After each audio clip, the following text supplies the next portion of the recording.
విశాఖలో నిన్న ఫ్లోటింగ్ బ్రిడ్జిని ప్రారంభించిన సంగతి తెలిసిందే. సముద్రంలో ఈ వంతెనను నిర్మించారు. వైసీపీ రీజనల్ కోఆర్డినేటర్, రాజ్యసభకు ఎన్నికైన వైవి సుబ్బారెడ్డి, మంత్రి గుడివాడ అమర్నాథ్ ఈ బ్రిడ్జిని ప్రారంభించారు. అయితే ఒక్కరోజు కూడా గడపకుండానే ఈ బ్రిడ్జి తెగిపోయింది. వంతెన చివరి భాగం సముద్రంలో కొంత దూరం కొట్టుకుపోయింది. అయితే ప్రమాద సమయంలో బ్రిడ్జిపై ఎవరూ లేకపోవడంతో అందరూ ఊపిరి పీల్చుకున్నారు. ప్రమాదం నేపథ్యంలో ఫ్లోటింగ్ బ్రిడ్జి వైపు ఎవరూ వెళ్లకుండా భద్రత ఏర్పాటు చేశారు. ఈ బ్రిడ్జి నిర్మాణాన్ని Visakha metropolitan region development authority చేపట్టింది. జనవరి మొదటి వారంలో పనులను చేపట్టి చాలా వేగంగా పూర్తి చేశారు.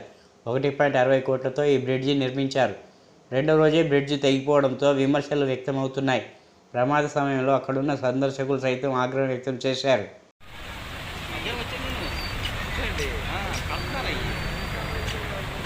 కడతారు